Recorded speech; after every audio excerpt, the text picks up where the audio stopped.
नमस्कार दोस्तों, मैं डॉक्टर सुरेश परिहार आप सभी का फिर से स्वागत करता हूं। और मेरे बहुत सारे दोस्तों को पता है कि अभी जो है मैं जिसको दाम्पत्य जीवन कहते हैं उसमें प्रवेश कर चुका हूं, क्योंकि मेरी शादी हो चुकी है। और इस शादी के सेलिब्रेशन को एक उत्सव की तरह मेरे बहुत सारे दोस्तों ने, साथियों ने जो है इसको मनाया।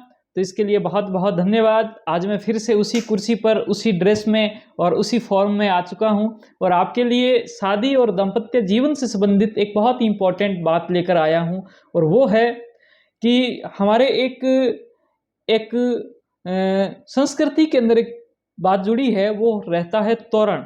कि जब भी जो दूल्हा है वो शादी के लिए जाता है, सबसे पहले उसको तोरण से गुजरना पड़ता है। और तोरण के अंदर तोते रहते हैं, और वो अपनी तलवार से उस तोतों की जो गर्दन है उसके लगाता है। एक प्रकार से वो एक शगुन होता है और उसके बाद में फिर वो आगे बढ़ता है। तो दोस्तों, इसके पीछे की क्या कहानी है, इसमें दो बातें हैं। एक तो एक दंत कथा है जो कि सदियों से चली आ रही है कि एक राक्षस होता था और वो तोते के रूप में होता था। वो पति पत्नी के बीच में झगड़ा करवा देता था और शादी टिकती नहीं थी। इस वजह से तोते के जो गर्दन के लगाना जरूरी रहता है। लेकिन इसके पीछे एक साइकोलॉजिकल कॉन्सेप्ट है और वो मैं आप सभी के साथ शेयर करना चाहूँगा और उम्मीद करता हूँ कि उस बात से आपकी जो जीवन की जो एक बहुत ही एक सुंदर जो कहानी है वो बन सकती है। और ये बहुत ज़रूरी हो जाता है, क्योंकि मैं खुद देखता हूँ, मैंने पिछले 5 से 7 सालों में ऐसे देखे हैं कि जिनके पास बहुत सी बड़ी बड़ी डिग्रियाँ थी, बड़े बड़े जो आईआईटियंस थे, बड़े बड़े कलेक्टर थे और बहुत ही अच्छी पोस्ट पर लोग थे, लेकिन उनकी शादी भी टिक नहीं सकी। यहाँ तक कि लोग 6 महीने से ज़्यादा भी नहीं टिकते हैं।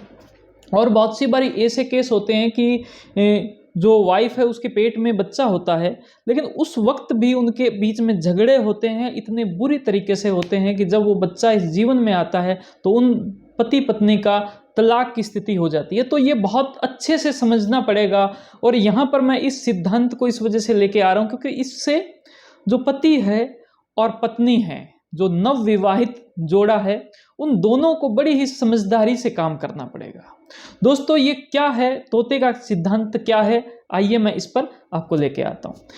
ये सिद्धांत है कि आपको रटी रटाई बातें नहीं बोलनी है तोते की तरह।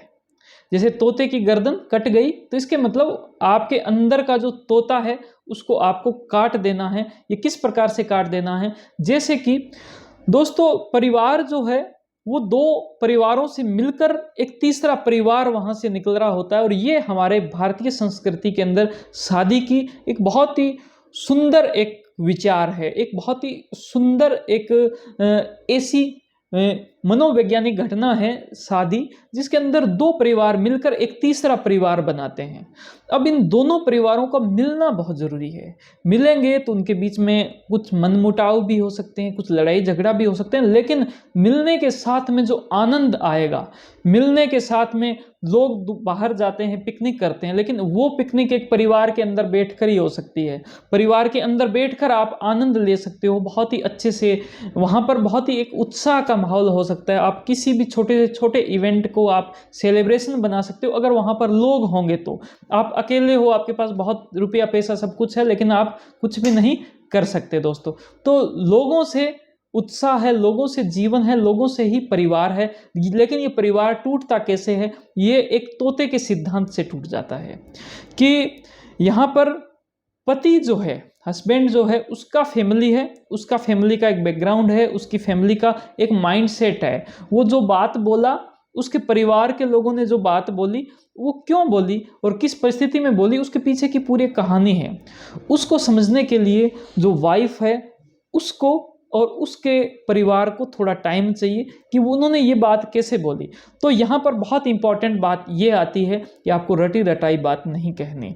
अगर हस्बैंड के फैमिली के मेंबर से कोई भी बात बाहर आ रही है या फिर हस्बैंड को कोई बात लग रहा है कि वो मैं इनको बोलूं, उसके अंदर भी आपको सोच विचार कर बोलना है कि सामने वाला जो परिवार है उसका माइंडसेट क्या है, वो उस परिवार को वो बात किस प्रकार से लगेगी, वो परिवार इस बात को किस प्रकार से लेना है। और इसी प्रकार से जो वाइफ है, यानी कि जो अभी जिनकी शादी हुई है, जो वाइफ है, उसको भी उसके ससुराल पक्ष के अंदर कोई भी बात है उसका वैसे ही एजम्पशन नहीं लगाना कि उन्होंने ये बात बोली इसका मतलब ये मुझे चाहते नहीं है, इन्होंने ये बात बोली इसका मतलब ये तो मुझे इस प्रकार से कहना चाहते हैं, ये बात बोली इसका मतलब ये, ऐसा बिल्कुल भी नहीं है। हो सकता है उसका मतलब बहुत ही अच्छा हो, लेकिन इसके साथ में ये भी चीज़ है कि जो वाइफ है उसको उसके जो घर के जो लोग बात बोल रहे हैं वो बात रटी रटाई बात वैसी की वैसी भी आगे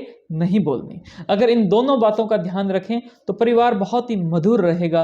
और जैसे बोलते हैं कि भाई जैसे जो रेशम का जो धागा होता है उसको कहते हैं कि बड़ा मुलायम, बड़ा ही अच्छा होता है, लेकिन उसको बहुत तेजी से खींचा नहीं जाता। इसी प्रकार से पारिवारिक मामलों के अंदर रिश्तों को भी के अंदर भी जो खींचतान है वो ज़्यादा नहीं करनी चाहिए, हल्की फुल्की धीरे धीरे, ताकि सब चीज़ें बहुत ही अच्छे से एडजस्ट हो।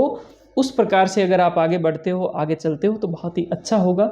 तो उम्मीद करता हूँ कि ये सिद्धांत आपको पसंद आया होगा। अगर ऐसा है तो आप हमारी इस वीडियो को लाइक कर सकते हैं, आप कमेंट कर सकते हैं आप अपनी बातों को, और चैनल को जरूर सब्सक्राइब करें। आप सभी का बहुत बहुत धन्यवाद। Thank you. जय हिंद, जय भारत।